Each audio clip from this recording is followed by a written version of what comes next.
political controversy of Pawar land scam case where Maharashtra Deputy Chief Minister's son is under the scanner. Ajit Pawar has confirmed that the deal was taking place and that he stopped the deal.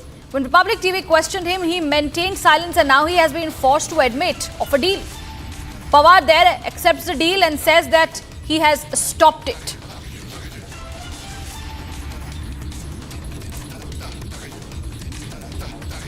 That's the latest development coming in, and this is after Ajit Pawar broke silence during a press conference yesterday where he had said that the deal has been stalled. And amid that controversy over the land scam case, Maharashtra Deputy Chief Minister Ajit Pawar has confirmed that the deal was indeed taking place in the matter and he stopped the deal. Satya Prakash is joining me for more details. Satya Prakash, हम देख रहे हैं कि किस तरीके से अजीत पवार को ऐसा लग रहा है फोर्स किया गया कि वो अभी एक्सेप्ट कर चुके हैं कि डील था, पर ये भी कह रहे हैं कि उन्होंने ही डील बंद कराया लैंड स्कैम के मामले में। और जानकारी दीजिए।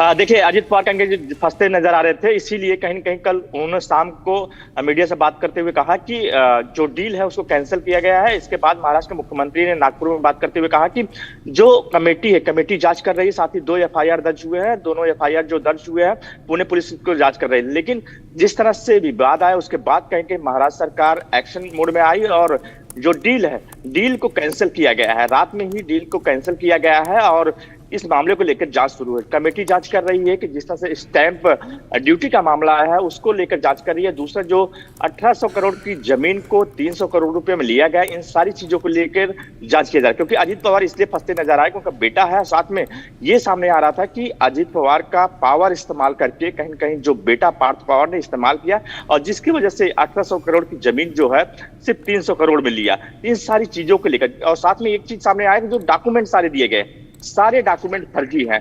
तो इन सारी चीजों को लेकर लगातार कमेटी अब जांच करेगी। 1 महीने में रिपोर्ट देना है। साथ ही जो पुलिस है, पुलिस भी जांच कर रही है। 2 लोग को इस मामले में सस्पेंड किया गया है। जो स्टैंप ड्यूटी वाला मामला है, इसमें 2 लोग को सस्पेंड किया गया है। आगे की जांच किया जा रहा है।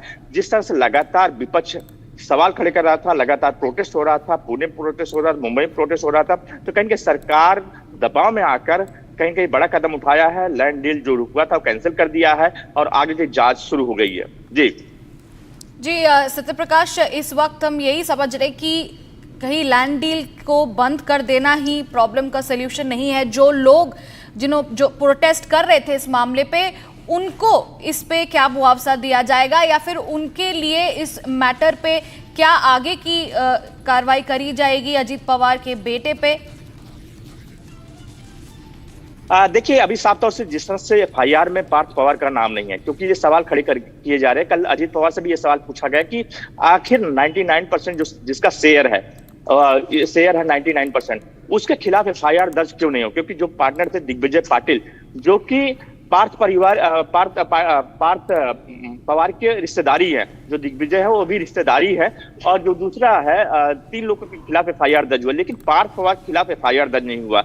ये डिमांड किया जा रहा है कि पार्थ पवार के खिलाफ भी एफआईआर दर्ज हुआ, क्योंकि पूरी जो इसमें जो मुख्य भूमिका है पार्थ पवार की है। और जिस तरह से पार्थ पवार ने 99% जो शेयर लिया है पार्थ पवार के नाम है, तो पहला जो एफआईआर दर्ज होना चाहिए पार्थ पवार। फिलहाल 3 लोग के खिलाफ एफआईआर दर्ज हुआ है। अब ये कहा जा रहा है कि जल्द ही पार्थ पवार को भी नाम जोड़ा जा सकता है इस मामले को लेकर।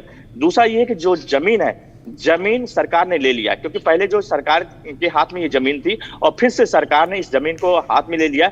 अब देखना सरकार जो जिन लोग की जमीन है उनको वापस देती है, नहीं देती, ये आगे देखने वाली बात है। लेकिन फिलहाल कमेटी जांच कर रही है, पुलिस जांच कर रही है और ये उम्मीद लगाया जा रहा है कि जल्द ही पार्थ पवार पे भी एफआईआर दर्ज होगा।